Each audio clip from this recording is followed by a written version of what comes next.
Better. Welcome back, everyone, from our break. And we're so excited now to welcome Annika Hilde Norberg from the Geneva Center for Security Policy for a marvelous presentation, Cultivating Leaders for Peace. So, building on today's program and our fantastic presentation we've had so, Annika, thank you for being with us. We're so excited to hear you. Thank you so much, Bonnie, and good afternoon, good morning, and good evening, everyone. And I must say that it's just tremendous the fact that we're having this global meeting. We're actually, maybe thanks to the virtual situation, we were able to listen to the first female Deputy Minister of Defense in Afghanistan. So there's also a lot of opportunities opening up with us going virtual, everybody. So first of all, from Geneva, greetings and warmest thanks to Bonnie and the team and to the whole international working group and for the absolutely wonderful work that you are doing.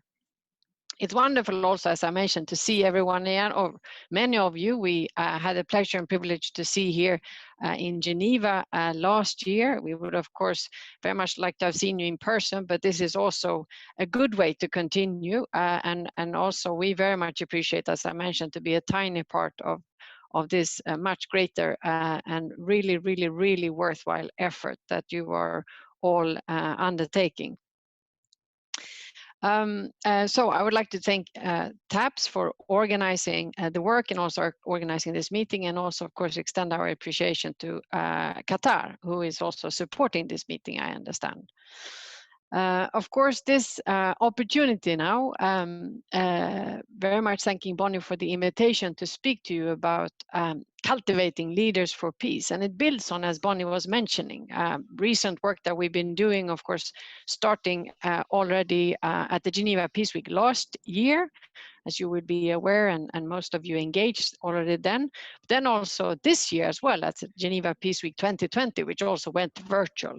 And I must also congratulate you and extend our deep appreciation for the film that you made, which of course is extremely powerful and impactful of sharing your message long beyond the people being able to attend this and other meetings. But it's extremely powerful in convincing people about the importance and credible weight that you are working on.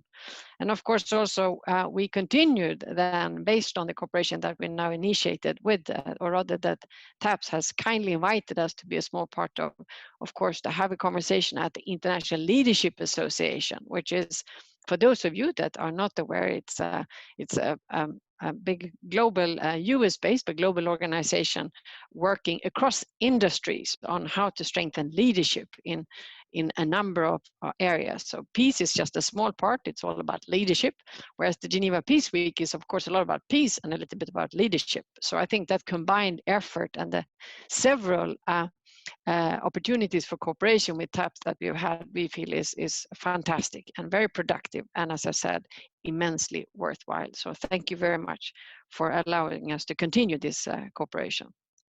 I have been asked to speak to you about cultivating leadership for peace. And of course, it feels a little bit awkward because it's nothing we can teach you. You are the leaders. You are exercising your leadership roles in your different environments and in your different very critical context. So I look forward to having a conversation with you more than anything, and also to learn from you and learn from your experience, and also to hear your views on a number of things. I would like to see if I have technology with me here now. I will open up the little chat box here on my own or in my screen. So if anyone, I will try to keep track of it as we go along. So please raise anything in the chat, or if you and I'll try to pick it up as we go along. And also, you can also just shout out if you want to have the word, if anything in particular. So now I'm going to ask Chantal if you can kindly help me now with this, since I deserted my the changing of the slides. Can you please change to the next slide? I'm going to see. I would normally control this myself, but I think in this, thank you, wonderful. So the proposed outline for this conversation now is that I will start with a very short just indicating how we see the current context. There are immense challenges, but also opportunities. I would like then propose that we focus, make a quick poll on cultivating leaders for peace, and I will ask about you and your thoughts on your current situation on leadership. And then, which was the main invitation for these conversations, is to talk about GCSP and our mission and thematic areas, especially as it relates to cultivating leadership for peace and what activities can be of relevance for you. Moving on from that, I will also suggest that we have a short conversation on what do we mean by cultivating leaders for peace? What leadership is required for the future? And then the idea is to have exchange some thoughts on best practices, a collective brainstorming on supporting and nurturing leaders for peace. What is required, what is possible, and what's desirable. And then as part of that conversation, think a little bit about possibilities for future cooperation.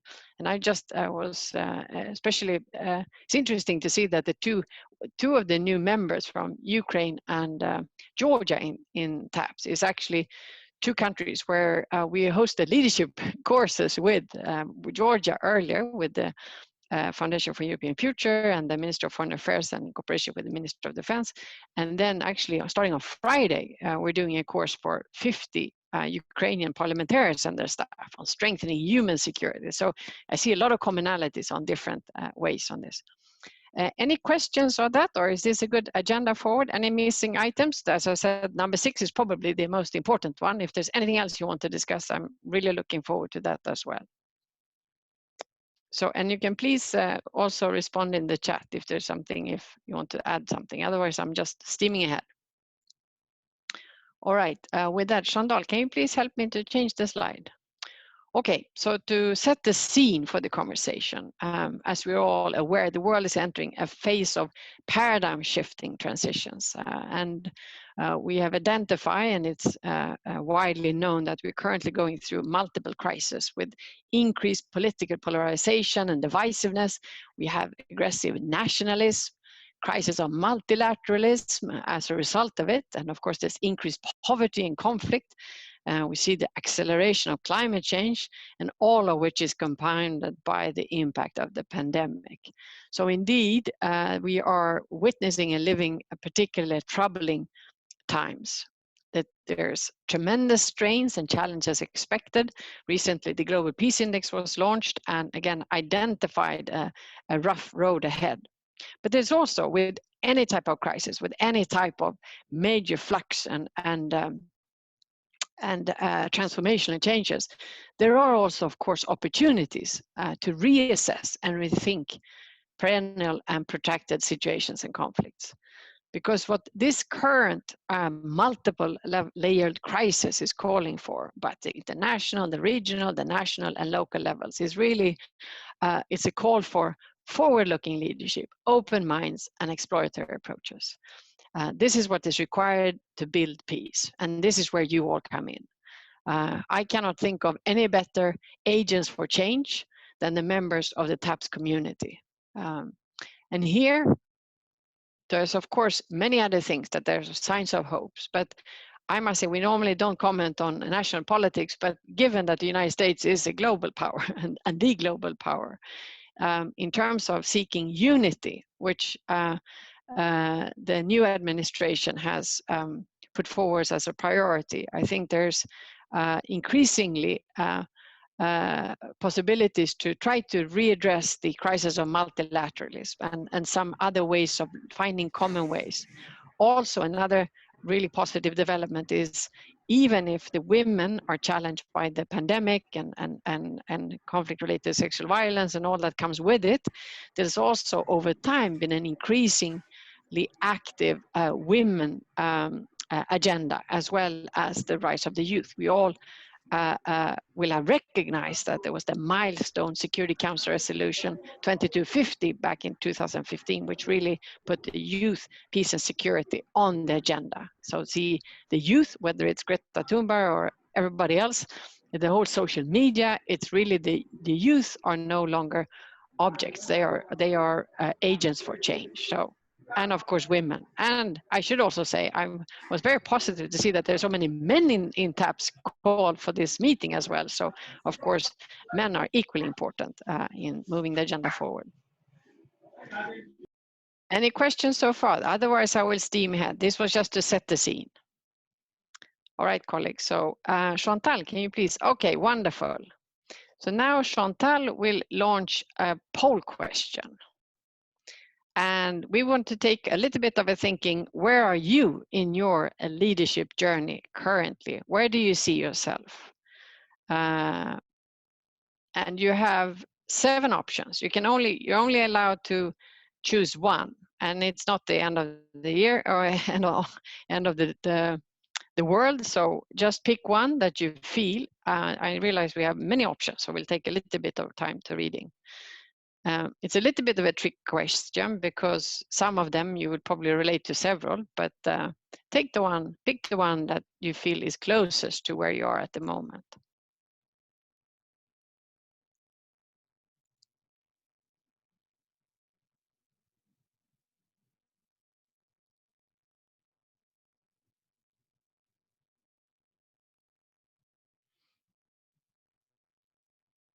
It's just to get a bit of a sense where you see yourself in exercising your leadership.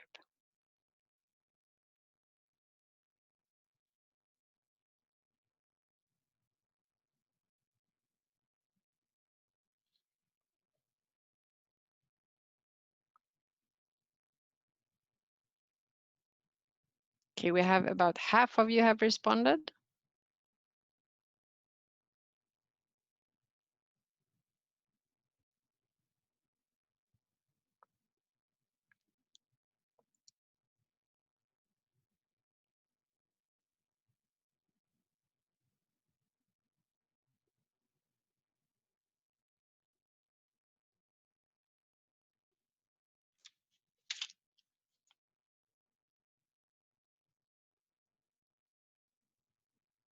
All right, we have 3 more. Please now encourage Bonnie and the team also to respond if you're on, if you can. If you're probably a co-host, so you probably can't. Okay, we wait 2 more seconds. 10 more seconds. I will not forcefully ask someone, so it's only volunteers if you want to share. All right, so I'm ending there.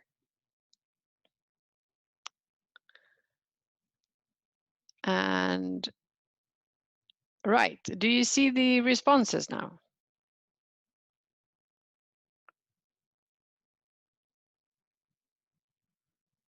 If anyone can see, do you see the responses? Can anyone respond? So Yes, we can see the responses. Excellent, thank you so much, wonderful. So what I wanted to do was just get a little bit of a feel of where you are. And I think the results, as you see, is indicative of, I think, leadership today, which is really, we need leadership at all levels. It's not about being the ultimate leader that has decision making of everything.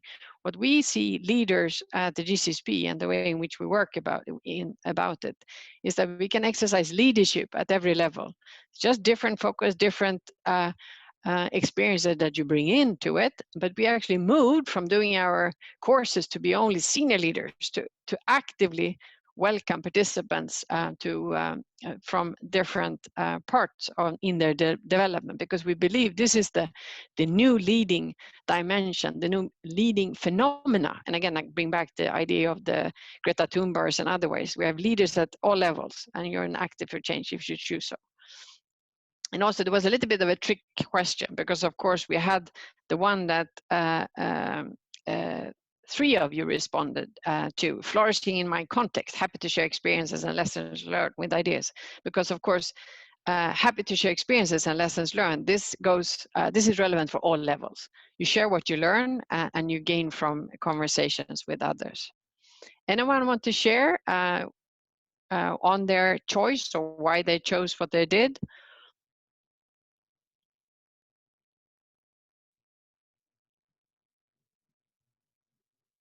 And I'm really curious about none of the above. Who needs leadership anyway? I added that as a end question, but anybody want to volunteer for that one? It's all anonymous, so you don't have to. Annika, I can comment on my contribution. Okay, wonderful. Given available resources in context, because I'm still currently serving in the military, it's difficult to express certain parts of my personal views on being a leader for peace. And it's kind of, because I am in the military, it's hard for me to represent and be a leader for peace. However, the people that I represent want peace, so they don't lose any more of, you know, their loved ones. So that's kind of where I see myself, and that's why I've kind of put myself in the middle, given available resources and context from people like yourself, and especially like the minister and what she's contributed this morning or tonight. So, you know, that's looking at the way forward for us, especially from where I stand. I hope that makes sense. Thank you very much, and thank you for sharing. It does very much. It does indeed. I think even as you're part of the defense, that's also as Bonnie clearly has outlined and framed. Of course, the engagement is also part of the promoting peace in a different way. Any other thoughts? Anyone else want to share? Yeah, I just want to share my own response. I'm in the number 2 category, you know, getting started and ready to take off. Wonderful. Given that, you know, I'm still a youngster in the field, but very enthusiastic about, you know, bringing about peace in my very little community that affects, you know, the larger spectrum of peace. So I believe in that peace by peace approach. So I am really willing to share ideas and grow in my you know category of advancing to the next level in impacting world peace. Thank you. Well, I think I might have to disagree with you. I'm not sure you're number 2. I think you're already 3. I saw your comment in the earlier section, which was, I thought, a really important point you made about the need to humanize people and countries and conflicts, and to kind of move away from only thinking about crisis and chaos, because indeed it's humans at the heart of it. And I think the fact that you're actively seeking to promote and strengthen a peaceful narrative, I think that's really important. I've had the privilege to work with Nigeria and visited Nigeria for many times for 2 decades, and of course saw the transition as just Boko Haram was coming into engaging and terrorizing Nigeria. So I've seen really the change in the way in which that society is dealing with it and being perceived as. So I can really see that those of you coming from these countries also just want to be seen as human and not as a problem or not as a hub for terrorism. So I think you're already well on the way there, but nice try. and good, keep up the work. Anyone else want to share?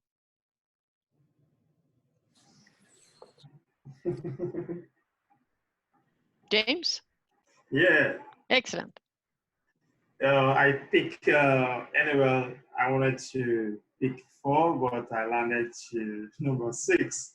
Anyway, flourishing in my contest, happy sharing experience and lesson learned. In my response here, I'm a facilitator of dialogue here. You know, challenging divisions and discrimination, disengagement in the society through educational pedagogic lessons. And here I understand, I find out that in my whole process of experiencing the dynamics of conflict and the dynamics of dialogue, I understand that many people are ignorant of their attitude or behavior when it has to do with communication or building relationship. And I find out that in the whole context about war and the impact of war is about ignorance of how do I apply some certain reactions in a certain situations that prompt us to this discrimination or hate or conflict violence. So in my experience, I continue to share my experience on the dynamics of dialogues, which about a new way of thinking, a new way of communication, a new way of seeing, a shifting of perspective. So in my opinion, in this response is that I continue to move from places to share my experience for people to uncover the impact of their behavioral conduct in different contexts, either in a political context or in a social context, in any other context, that mismanagement of communications, turns out to become a very conflicting arena that endangers human survivors. And which, in my opinion, is about the devastations that they impact. So in my lessons, in the impact of this behavioral conduct, which is conflict in the other, as in one way, also brings me to the level where I facilitate this new way of communication, bringing people to have an introspection of their attitude and their behavior, which is my view, is what produces what we see about war and the impacts of war today. So I continue to flourish in that aspect of sharing experience and lessons about the dynamics of dialogue and the dynamics of conflict. Thank you. Thank you very much, James. You bring attention to some really important aspects there in terms of leadership. And here at the GCSP, we work on supporting and developing leadership at different levels. So you have the societal, the organizational, and then of course the individual leadership. And in these different areas, you can exercise different type of leadership and have a different type of impacts. And I think that the importance of what you yourself or we ourselves do cannot be underestimated. So I think you bring a very important part, and you're also highlighting the importance of the way in which you can influence the surroundings around you through your leadership. And again, we're looking at different influencing styles. And I could also, this is something that we're working on, both the importance of understanding one's own preferences for influencing styles, but also to understand others, because people tend to like to be talked to. They will be better convinced if you use their influencing style preference. So you have a whole spectrum. Some people prefer to use bridging to find commonalities. Others like to be rational and to rationalize and try to convince you. Others are negotiators. And then you will also have people exercising assertive leadership to convince someone to do something else. And finally, also you have a fifth dimension, which is the inspirational leadership. And it's interesting, probably all of us sitting here on the screen will cover a number of different or have a preference. It's not that you're necessarily good at it, but you have a preference for a specific leadership style. And that way you can influence, as you said, James, your immediate environment, and then that can then cascade longer out. So it's really interesting to look at the different levels, but also the different styles, and to get to know your own style. Any final comment on you want to share that where you found yourself on your leadership journey? Actually, yes. I think I'm going to give you an example. The war in Afghanistan, it has several causes, and first of all, we have to know where are the main problem of the fighting or war in Afghanistan. It's an example, and based on that, we can find out how we can remove the conflict and how we can bring peace. Since the war of Afghanistan is very complicated, and bringing peace there is very complicated. Beside that, a leader in a region is different than a leader with than the other country. The leader should know the culture, the leader should know the language, the leader should know the psychology of the people. The leader also know the geographical train of the country. For example, the war. Why is the war is going on in Afghanistan? Because of the mountainous country, and it is very difficult to go from one village to another village or from one province to another province. When we do not have roads, when we do not have electricity, when we do not have good educational system, how we can trade, or how we can spend or expand the ideas from one area to another area, or how we can communicate with the other area. It is very important, since if there is, for example, there are roads. If people from the city goes to the village, and they with themselves, they take the ideas of the city or the brighter ideas than the villagers, then there would be a communication, or the ideas of the person who's educated, and when they go to the village and they explain their ideas and they talk with them and they communicate with them and they speak with them, it's going to directly impact their mentality and their way of thinking.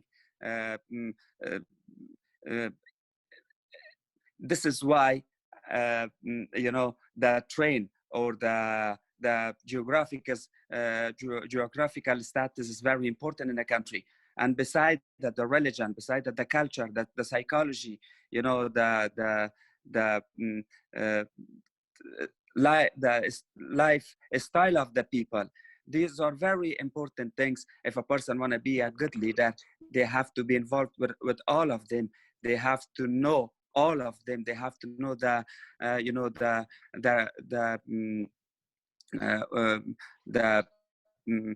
relationship of the people with the elders with the people. We have some leaders in Afghanistan that they are uneducated, but they can, lead a huge number of people, like million people, or several provinces. They know the test of the people. They know what people needs to be fed mentally or spiritually. These are very important things for the leaders. And just that was just a sample of my thoughts, that one leader, for example, if that's in Pakistan, he's not able to be a good leader in Afghanistan. If a leader's in the United States, is gonna not be good a leader in India, because everything is different. People are different, education is different, culture is different, tradition is different. And thank you very much for your time. Thank you. Now you raised a whole host of very important issues there that trigger a lot of thoughts. Of course, you highlighted the importance of trying to be a leader for peace, or exercise leadership for peace, fully understanding the situation, the root causes, and the different conflict dynamics is, of course, key. And I think the recent agenda, the push for strengthening prevention by the UN Secretary General and the whole UN system and others as well, of course, come to the really boils down to the issue that you need to engage and empower those that really understand the situation, which brings us to the fact that much focus has been on strengthening local ownership of peace processes, of negotiations, of mediation efforts, and so on.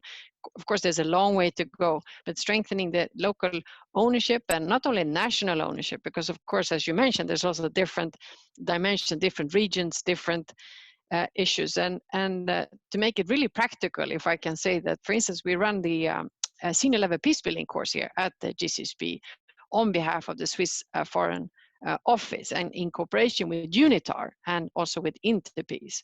And it has been run for 12 years every year, but we have increasingly taken in senior leaders from conflict affected areas, so that it's not just a whole bunch of Westerners training in senior level peace building to go and do some peace building elsewhere, but it's really a wonderful mix of experiences and expertise, and increasingly so bringing in the local peace builders, because they will understand the situation and the context, and of course have much more experience in many ways. So I think this points to a shifting a focus on leadership, and fortunately it's becoming more global, it's becoming more relevant. Yes. And that effort should continue. So thank you for raising that really important part.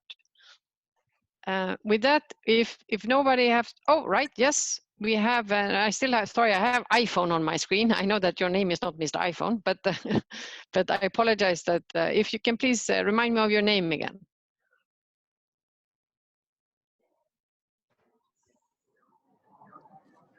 My name is Charles Nairo. Yes, wonderful. My name is Charles From Nairo. Kenya. Yeah. From Kenya, yes. Yeah. I'm a chairman of CISEP. CISEP, who we have joined the TAP as a group. Now myself, as having been in the military for quite a time, where I learned a lot from turning grief into positive leadership for peace. My impact as a leader for peace is that for so long I was looking for peace through the gun, but now having retired but not tired, can do much more with other leaders for peace to the entire world, or rather in conflict. Sorry, Charles. Can Mohini please turn? I can try to turn you off. And if can you speak in your mic a little bit? I have a little bit difficulty hearing you. Myself? Oh, much better. Thank you. Wonderful. Can you hear me? Now I can hear you. Thank you. Okay. Much better. I'm saying, having been in the military for quite a time, where I learned a lot. Now turning grief into positive leadership for peace. My impact as a leader for peace is that for so long I was looking for peace through the gun, but now having retired but not tired, can do much more with other leaders for peace to the entire world, or rather those in conflict. Thank you. Wonderful. That's great. Great news and a great present for all of us. I think that's a perfect segue into moving forward on the slide. Thank you so much, Charles, for that. Now, if I can please ask, so I was actually initially invited to speak about GCSP and what we are doing, of course, in cultivating leadership for peace. So I will quickly, I'm keeping a track on the time there, I'll give you just a quick background to what the Geneva Center for Security Policy is. It's actually a result of, it's a consequence of the first ever meeting between those two gentlemen that you might recognize, President Reagan and Secretary General Gorbachev. When they met for the first time ever was in Geneva in 1985. At which point the Swiss government sensed that things were changing, things were moving, and there was not enough sufficient expertise within Switzerland about how to deal with the kind of the new world coming with disarmament, peace and security, and much more kind of changing dynamic environment. So one decided to, it was decided by the Swiss government to establish a course, a one-year course where they had 3 diplomats and 3 military representatives who were kind of immersed in peace and security issue, how to strengthen peace and security for a full year. And they flew in the best speakers from around the world for this immense one-year course. This ran then every year, and it opened up more for Partnership for Peace countries, and when the end of the Cold War happened. And then in 1995, it was decided to create an organization around this course, which was then Geneva Center for Security Policy. And we were founded 25 years ago. We celebrated our 25th anniversary a week ago. And today, this course continues, but we're doing a lot of other stuff as well. Chantal, can you please change the slide? Right, so our mission today remains essentially the same, which is the primary purpose of promoting peace, security, and stability through executive education and training and applied policy research and impactful dialogue. We do research, publications, workshops, seminars, and courses. And we essentially, we see ourselves as a forum that we can explore together with partners like yourselves, key peace and security issues with a view to strengthen national and international policymaking, action, and long-term capacity building. So it's really, our organization is a little bit like a hybrid entity, which has both the military, we have diplomatic, we have a kind of business school, if you like, and also an academic angle to it. Chantal, can you please change the slide? Wonderful.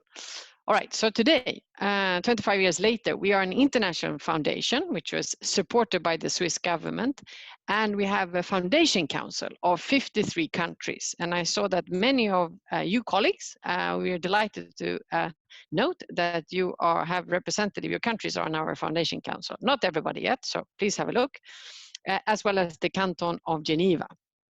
So we seek to advance peace, security, and international cooperation. And we educate, we facilitate dialogues, and we analyze issues and problems, and we hope and we try to inspire. Because at the end of the day, it's all about us here in the picture, the people. People make peace happen. And Chantal makes slides move forward. Chantal, can you please change this? Okay, excellent. So this is to give you a quick, just a glimpse of what it is that we're doing.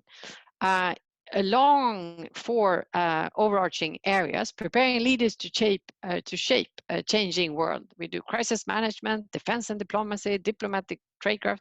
I will not go through the list. You can read some of the things, and it's a little bit like you slice the sausage. You can slice it this way or that way, but they're all kind of interconnected. And like, for instance, I had the peace operations and peace building cluster work as part of building a resilient and peaceful world.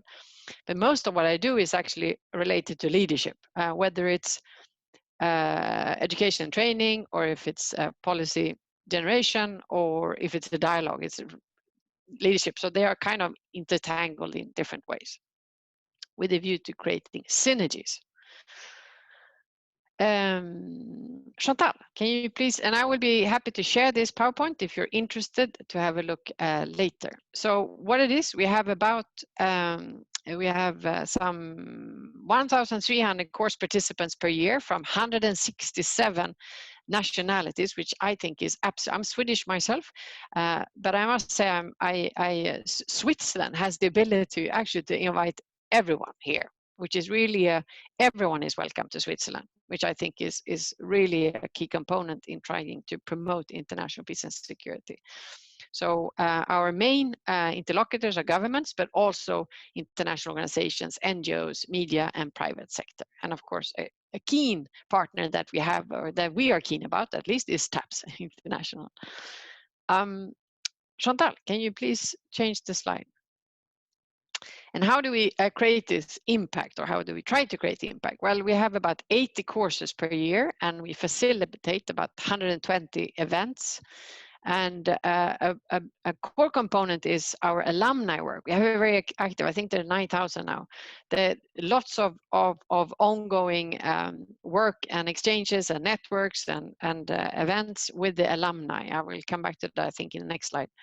And we try to produce everything from reports to briefs to blogs to all sorts of things, which is about 97 per week. And that's, of course, a little bit also the quick and dirty in this new social media kind of environment. Chantal, can you please change? As I must say, it's the first time I'm not changing myself, so it feels a little bit awkward, but we have to do what we have to do. All right, so just to take some examples within, I would say this is within my cluster, which is peace building, which we're all concerned with, and peace operations. So taking the part, which 1/3 is the dialogues, public meetings, workshops, and seminars. So we do that, and of course, a keen partner that we have is TAPS International, and we're really delighted to have been working together with you on both indirectly on the Geneva Peacebuilding platform, because this is the platform, then part of it is the Geneva Peace Week. And I mentioned earlier on that we've done these now several cooperative ventures, part of that, and with a particular focus also on adaptive leadership, strengthening adaptive leadership for peace.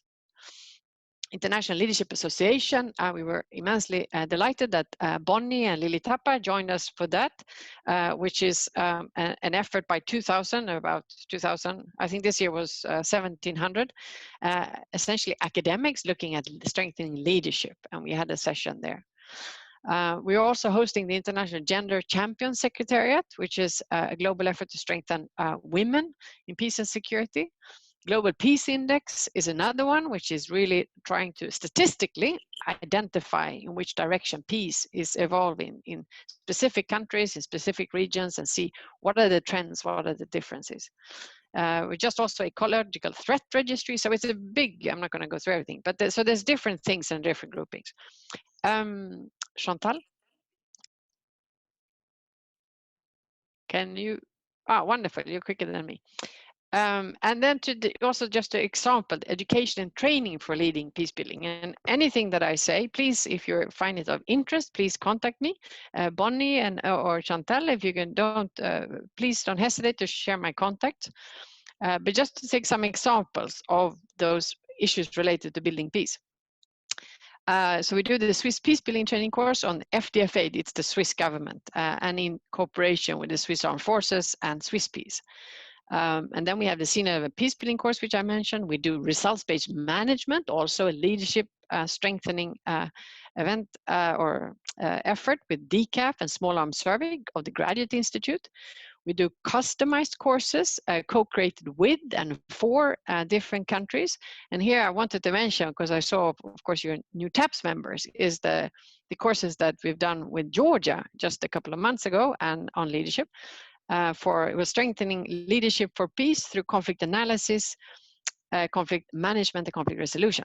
And then on the Ukraine one, the 50 parliamentarians and their staff, starting Friday, will be looking at strengthening human security and how to go about doing that.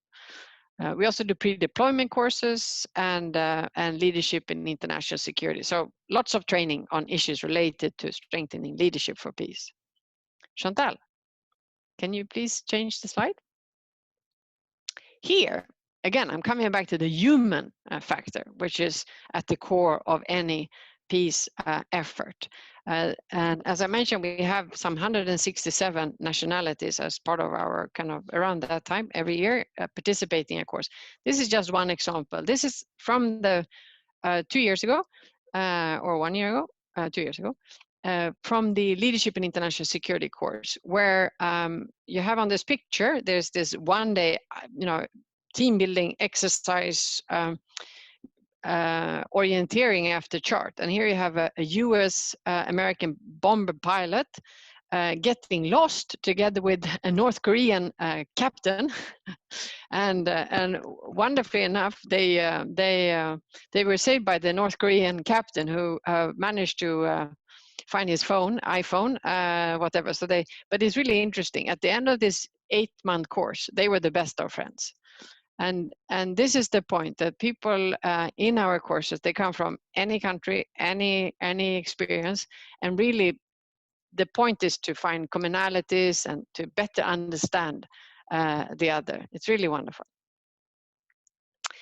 Chantal, can you please change the slide? Here we have I wanted to just also to highlight my colleagues who's working for the Geneva Leadership Alliance. Absolutely exciting. It's a joint effort between the GCSP and the Center for Creative Leadership in the United States, which is one of the biggest leadership training development organizations there is. And so we do joint courses, joint concepts development, and so on, and cooperate closely with, I already mentioned the International Leadership Association, the Harvard Kennedy School, and others across the industries to strengthen really the leadership. And there's a number of courses that they do, strengthening women impact also, and the whole range of really trying to nurture the potential of current or emerging leaders. Chantal? Right. So here, for this particular session, I wanted to highlight something, and Bonnie will be well aware of this, and Lili Tappa as well. that we have really zoomed in. You can look at leadership from a billion different angles, and they're all relevant, of course. But we have tried to, as we look at leadership for peace and leadership for peace operations and peace building, we went back to original concept developed by Ron Heifetz in Harvard on adaptive leadership. And we feel that even as it was relevant 20 years ago, with different manifestations and the way in which the world is evolving, it has actually become increasingly relevant, and we're adding and looking at different dimensions to it. And what also I think came out very much, Bonnie, in the panel that we had, and when we were also discussing this, and we had other colleagues, my wonderful colleague, also associate colleague here with GCSP, Hani Al-Sayed, was also on the panel, really looked at, through your stories, through the panel stories, what type of leadership has been, emerging, required as they have developed themselves into the situation and the positions and the responsibilities that they have today. And we were delighted to hear Bonnie speaking and Hani Al-Sayed and Lily Tappa from very different angles on this. And what we've come down to, that today, in order to be an effective leader almost anywhere in any industry, especially if you're dealing with peace and security, one has to be ready and able and willing to embrace uncertainty and navigate complex environments. We need to encourage innovation and experimentation. We need to lead with empathy and inclusion. And we need to learn through self-correction and reflection. And we need to create win-win solutions. This is obvious, speaking to this group, it's nothing new and nothing that I am sure I would really like to hear, because we're gathering evidence, if you like, experiences that talk to these points. And also, if there's, I would really like to hear from you if there's anything that you think feels more relevant or something else. Is there anything missing? Is there something in your story or in where you want to go that should be added? Because we are pulling together through these different panels. And in addition, the panel I mentioned with Bonnie and the team, we also had another panel on the same ILA conference with General Gyllenspor, who is the force commander of MINUSMA. He was also Mike Hardy, the chair of the ILA, who was also on the panel that Bonnie and I was on. And we also had Victoria Holt, who used to be head of multilateralism and peace and security and peace operations during the Obama/Biden administration for 8 years. It was really interesting to hear, and they could all, interestingly, all really tag into with the experience from the MINUSMA, the UN mission in Mali, from a force command's perspective, as well as the governmental, the stakeholders, US administration, and also, of course, from Bonnie and other colleagues. So I would be really interesting to hear if you have any experiences or priorities, or what do you think speaks most to you? Now I'll stop talking and start listening, looking at the chat. If you just please speak up.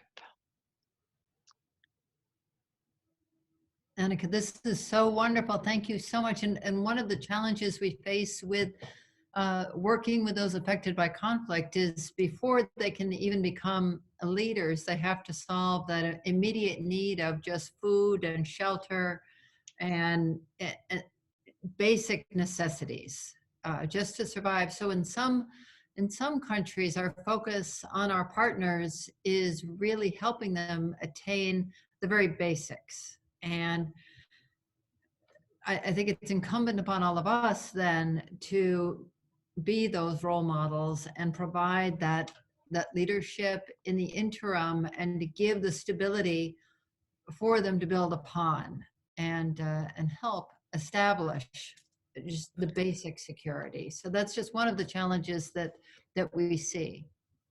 Well, thank you so much, Bonnie, for raising. Absolutely. I think this is a really critical point. And I think it also brings fully recognizing that, leadership studies in Geneva, right?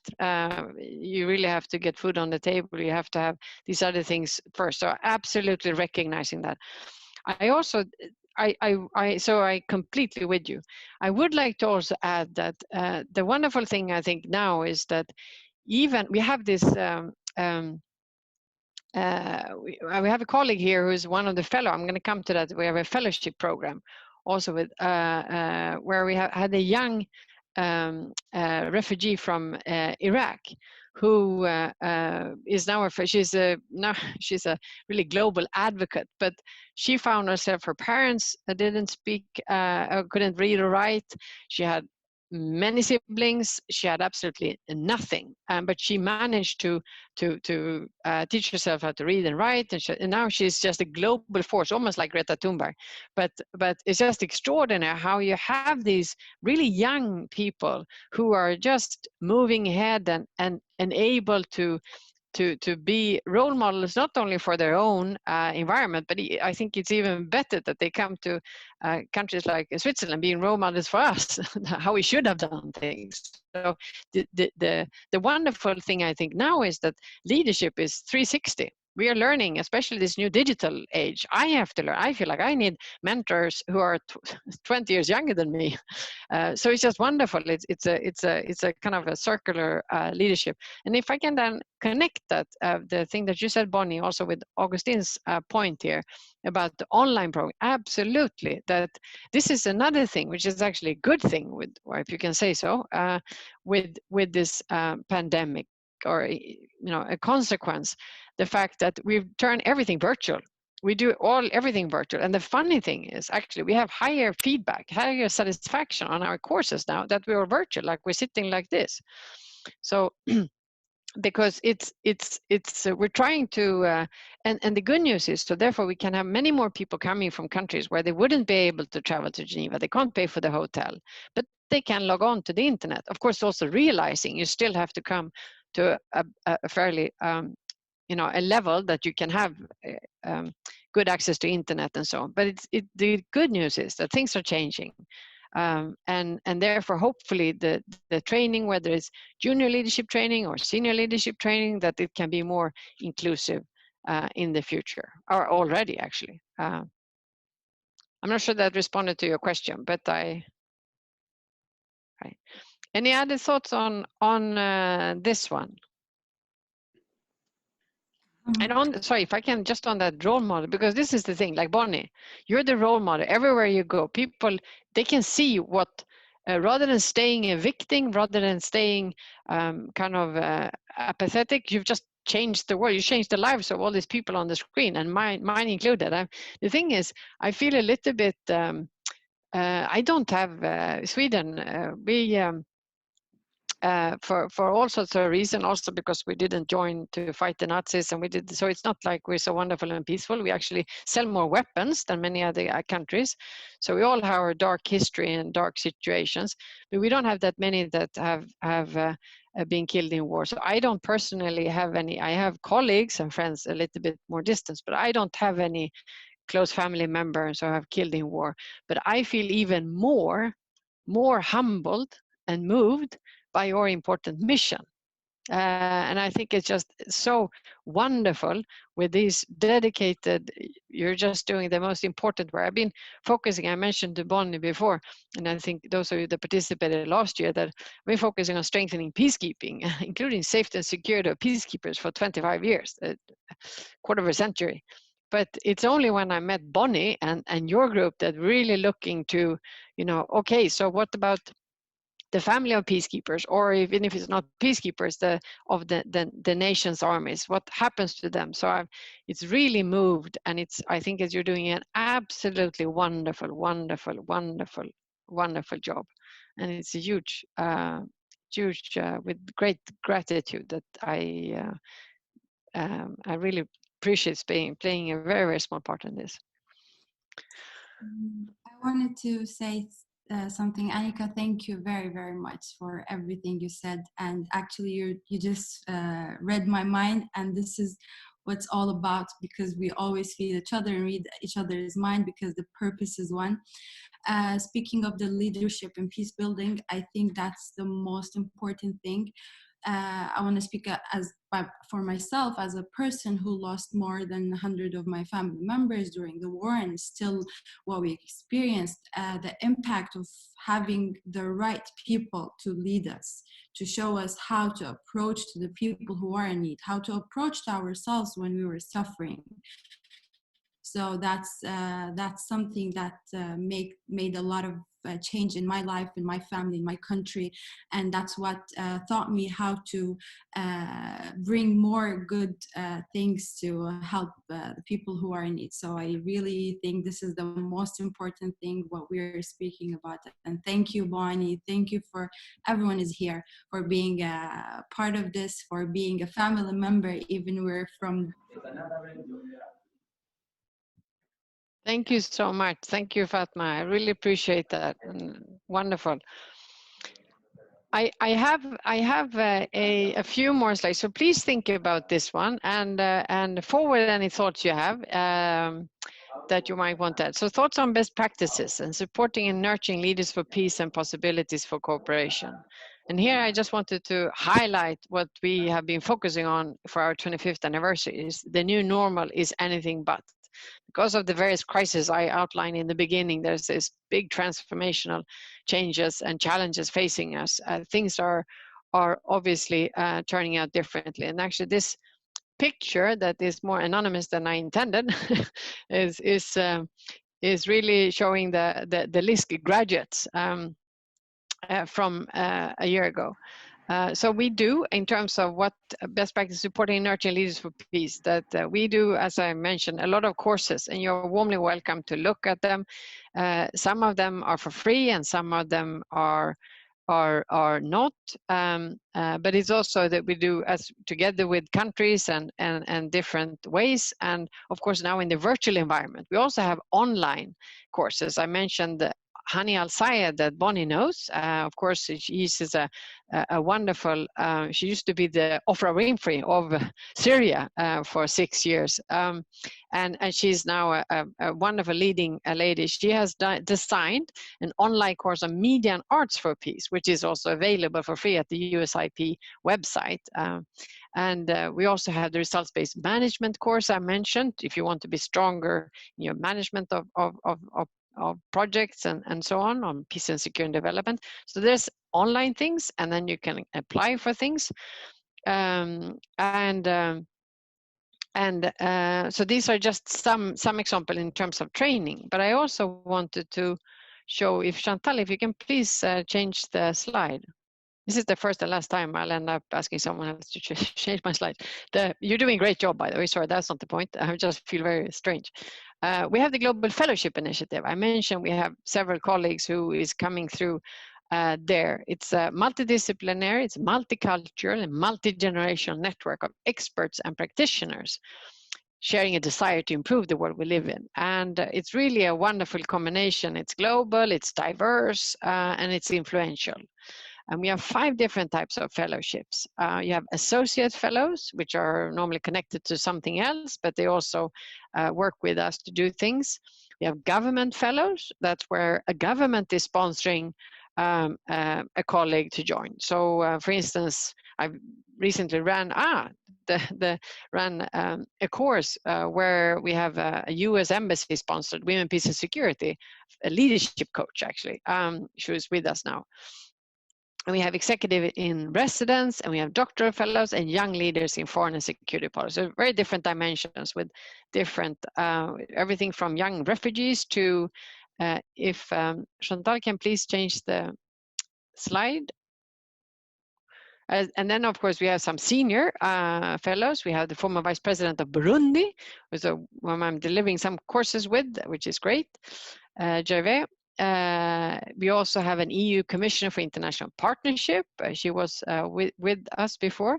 Ambassador Yvette Stevens, former permanent representative of Sierra Leone. I'm also working with her. And we have had several US ambassadors between postings. So they come to us for a few months as they're preparing to go to a new posting. And then we have, we have Director of Intelligence and Elizabeth, who's a former founder of Geneva Call, which is a wonderful organization. And she's also used to be the president of the Swiss Confederation, the parliament. Next, please. So these are some of the senior ones that we have at the moment. And then there's also other stories. There's experts, we have younger colleagues, and whether it's ICRC or someone from a government, Central African Republic or the US or so on. So it's all different types. If you can please, right. So now I'm trying to check the chat at the same time. Well, thank you. I'm now picking up a little bit on the comments on the chat. Thank you so much for the comments. And then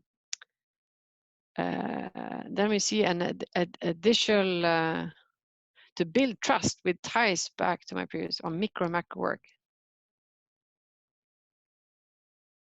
Right. So is it different levels of leadership and the ability to build trust? Actually, that's interesting because building trust.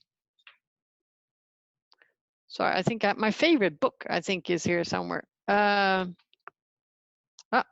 it's not, but it's really about the importance of there's nothing if you don't have trust. Everything is about trust. Once you don't have trust, there's no leadership, there's no followers, there's no action. So thank you very much for it. So let's see if we can't add a sixth one and change the Harvard School of Thought. Thank you. I really like that. Excellent. It's called The Speed of Trust, the book. And I believe it's Stephen Covey.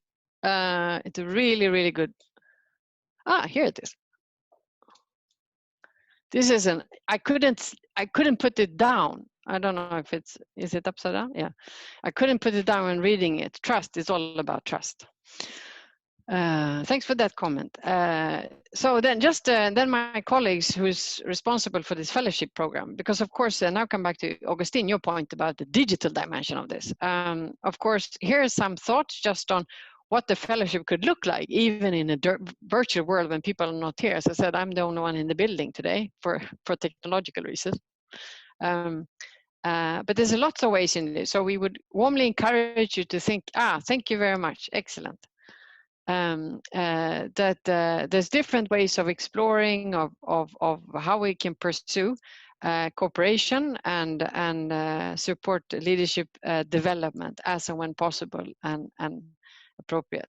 Or not appropriate, but relevant. I realized I'm running over time. This is not good. So I think that's the last slide, Chantal, if we're lucky. Can you please check? Is there another slide? Well, don't fight the problem, shape the solution. That's what it's all about. And that's actually, I think, it should be it's a TAPS motto, really, that I think really is, it's an immense pleasure, privilege, honor, just to be part of a tiny part of your conversation. You're wonderful people. You probably have the most noble cause there ever was on the planet. So good luck. And I will have to add that I'm really happy, Bonnie, that I know you're recording, because I had some prior engagements, so I will not be able to stay for the full 3 days, but I really look forward to dipping in and listening afterwards and so on. And warmest thanks to everyone. Oh, Annika, thank you so much. That was fantastic. I think we're all ready to just really get involved with the programs, with the training to become better leaders and to engage and collaborate. So thank you so much. This is very, very exciting.